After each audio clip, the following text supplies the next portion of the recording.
What's going on, guys? GT, I am the tie, coming at you with another narrated Wi-Fi battle today. Sorry about that delay between videos. I got the MCAT coming up on July 6th, for those of you who are wondering. So obviously I got about a month left, so I've been kind of focusing on that. So obviously I haven't been on Skype too much. I apologize. And yeah, I've had about 5 matches in the last 2 weeks. I don't know what else to tell you guys. I'm probably gonna look a little bit rusty for a little bit, but I'm trying to do really well in the MCAT, so that's kind of been my primary focus. I hope you guys don't mind too much. But anyway, I got a match here today against Cheese075. I have a chance to test out a couple of pokes that were suggested to me by BKC a while back, so I'm gonna try that. So anyway, let's get the match started. I got a Crobat out here against a Heatran. We decided to do a little bit of standard play, and obviously I want to go to a Shuca Tran, but I didn't bring a Shuca Tran. I brought a Life Orb Tran for some reason, so that was a fail. I didn't even bring a Stealth Rock user against someone like Cheese. So I'm gonna have to go for a I'm gonna go into Vaporeon to tank the hit. And unfortunately, he takes it pretty decently, but not very well. So I'm going to go ahead and go for the Wish right here. Now, obviously, he switches into Zapdos right here, and I'm going to go ahead and get the Wish up. And quite frankly, I could go for Protect right here just to see what he wants to do, but I kind of expect him to try to set up. I'm kind of worried about the agility baton pass thing, so I'm going to go ahead and switch into Rotom, obviously. And he gets set up a substitute, so obviously I probably could have stayed in, gone for the Protect with Vaporeon, and then switched into my Rotom, but thankfully, I switched in right now, so obviously he can have to take this turn and go for the Toxic now. And since I'm Choice Scarf, I'm going to be able to outspeed him. I'm going to be able to break the Substitute. And obviously at this point, I'm going to be able to get some damage on him prior to him breaking the Substitute. Unfortunately, I am a bulky Rotom, and I have to give credit to PokeAimMD, by the way, who told me how to get a Rotom form on the Wi-Fi. I've never been able to use one on Wi-Fi before, but he's going to go ahead and set up a second Substitute as I go for the T-Bolt, because I'm not max special attack. I'm not going to be able to do nearly as much as I want. It really wouldn't have been able to take him out anyway, but I'm going to keep on spamming the T-Bolt. I'm trying to formulate a plan, really. Looking at my team, I really don't have anything that's going to handle a sub-roost Zapdos particularly well, so I need to make a switch into someone, and I need to make a switch into someone safely. Now, looking at his HP, I figure the Roost is probably coming right now, so I'm going to go into Heatran, expecting the Roost, so this is the free switch I needed. I don't think that the Thunderbolt's going to be able to 2-hit KO my Heatran, barring like max damage or something like that, so I'm going to go for the Fire Blast right here. He's going to go for the T-Bolt. And I believe he's going to get a Parahax in this scenario, which he feels kind of bad about, but unless he decides to sub down until I get a Parahax or something like that, I don't think it's going to play that big of a deal in the match. And obviously I'm going to go ahead and take this opportunity to take out the Substitute right here. And I'm just going to go for the Fire Blast again, and I think he sees this Heatran as kind of a threat to his team, so he's going to opt to just stay in with the Zapdos, take him out with the T-Bolt. It's not going to be able to take me out. I'm going to be able to hit him with a Fire Blast, because it's Life Orbed, and his Stab is going to be doing a ton of damage. It's not going to be able to take him out, but I am able to get a burn on him right now, and the Life Orb recoil from my hit is going to take me out, and the burn's going to take him out, so it's going to be a double down. So obviously, there's a couple of things that I could do in this scenario. I could switch into my, I could switch into Rotom, predicting the Heatran to come out, which would be pretty cool. But I kind of expected him to predict that, so I'm going to go out into Crobat. And unfortunately, he predicts my Crobat to come out, so he switches into Tran. So go figure. So obviously, I'm going to have to U-turn out in there. There's not a whole lot I can do to a Heatran at all. Obviously, I don't think he's a Shuca Tran. Otherwise, he would have probably set up Stealth Rocks or something at that point. But he's going to go into Vaporeon. He goes for a Dragon Pulse. So I do think that he's Scarfed.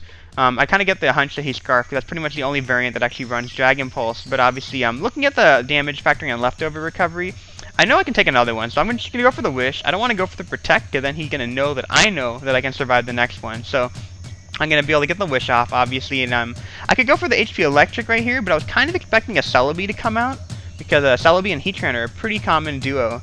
But in comes a Starmie, so go figure, HP Electric, that tiny little bit of damage that I could have got on him would have been really useful, and I'll kind of reflect on that later on in the match. But obviously, in comes a Starmie.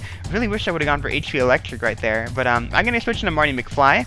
Okay, this is where the magic happens right here. I'm going to threaten with a U-turn, but this is not a Choice Scarf Flygon. BKC suggested a Life Orb Flygon for me to try out a while back, and I thought it'd be kind of cool to give it a shot. So I'm going to go for the Earthquake, the Life Orb Earthquake, as he switches in a Pert, predicting the U-turn, and it actually does a pretty nice chunk. And obviously, because Swamperts are very physically defensive and not very specially defensive, I'm going to go for a Draco Meteor just to see how much damage it can do. And unfortunately, it's not able to take him out, which is a little bit disappointing, and obviously, he's going to be able to get a Stealth Rocks in this scenario. But obviously, I figure he's going to switch out. Swampert's still pretty good fodder in this scenario. He also resists the Stealth Rock switch and entry hazard damage if I do manage to get him back up. So I wish I could have gone for a U-turn right there, but I got Roost on that Flygon right now. I think I might switch it up to U-turn. But I'm going to make a hard switch into Vaporeon, predicting an Ice Beam or something along those lines. So in comes the Celebi to predicting the Earthquake, so go figure. If I would have had U-turn, that would have been amazing. So I'm going to go ahead and switch out into Crobat. I was fearing the Thunder Wave, but I'm also fearing a Grass move more, so I'm going to go ahead and switch out into Crobat now, and he goes for the Leech Seed. So obviously, I can threaten him with the U-turn, so he can be forced to switch, and U-turning means that I get the Leech Seed off of me, so that's what I'm going to do. And comes a Heatran. Now, obviously, there's a couple of options I can do, but I'm going to see if I can bait the Dragon Pulse. I'm going to go into Marty McFly. At this point, he got to be figuring that I don't realize that he's Scarfed yet, so I'm going to go ahead and switch out into Scizor to take the Dragon Pulse, and he takes it really, really nicely. Obviously, it doesn't look like he's going to be a 2-hit KO, and so obviously, he's going to be forced to switch in this scenario, and I know he's going to switch, so I'm going to go for the U-turn just to see what he switches out into. If he would have switched in a Starmie, predicting the Superpower, then I would have completely owned him. If he would have switched into Celebi, that would have got completely rocked, but he opts to fodder out the Swampert, so that's a good play on his part. I'm going to go into Crobat because I feel like if I go into Rotom, because he's revealed that he has a Celebi, it gives him too many options. If I go for the trick, he switches into Heatran, I lose a turn. So basically he's got a lot of different options he can do in terms of switching.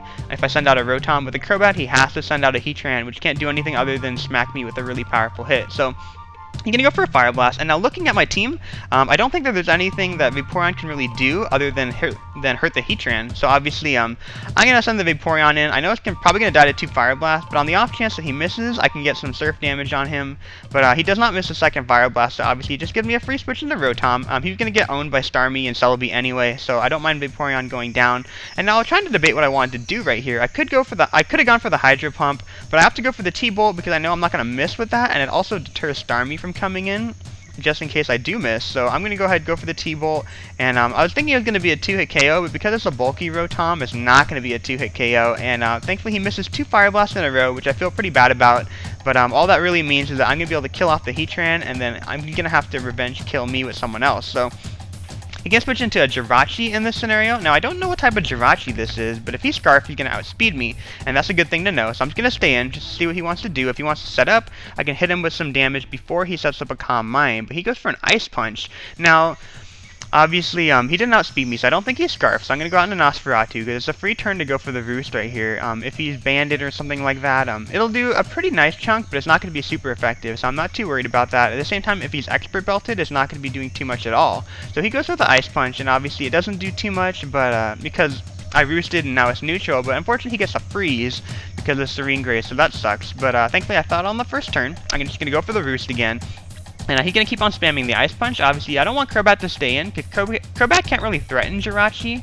But I really don't have anyone to really switch out into. I can't switch into Flygon, because he's spamming Ice Punch. And I can't switch into Scizor, because I can switch into Scizor right here, but unfortunately, I know that he's going to outspeed me, and I get the hunch that he's Expert Belted, but I'm going to see if he is or not. So I'm going to call his bluff, and he goes for the Fire Punch. So he's definitely Expert Belted right there. And unfortunately, I don't know if he's Adamant or Jolly. So unfortunately, I do want Crobat I think Crobat's the most valuable person on my team, so I'm going to see if he's Adamant or not. I'm going to go into Flygon, because I'm at 310 speed, and unfortunately he's Jolly, so he's able to take me out, and obviously that leaves Crobat left, but this is fine by me, because now that both the other guys are done, and it's a 1-on-3 matchup, I can spam U-turn, and I'm not going to rack up Life Orb Recoil, or not Life Orb Recoil, but Stealth Rock damage, so I'm going to go for the Roost.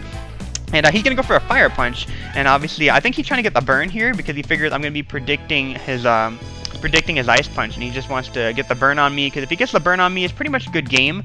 There's a lot of things that I can do in this option. I can stall him out basically with a combination of Roost and U-turn. Eventually I'm going to be able to take out the Rachi that way, and then as long as I don't have the burn, and I'm sitting at about half health when Starmie comes in, I can actually Life Orb stall the Starmie, barring like a critical hit obviously, and then wear him down to about 50%, something like that, and then I can kill off the Starmie, and then I get a Celebi versus Crobat matchup. So that's kind of the process that's playing out in my head, but obviously I really can't get burned, and that's really, really important, but I do get the burn as I attempt to kill off the Rachi, and I pretty much have no shot in hell, factoring in the burn recoil, because I'm not as bulky as the standard stall breaking Crobat. Standard stall breaking Crobats can actually Life Orb stall a Starmie pretty decently actually, so that's just kind of a fun fact for you guys, but I'm not as bulky as that one.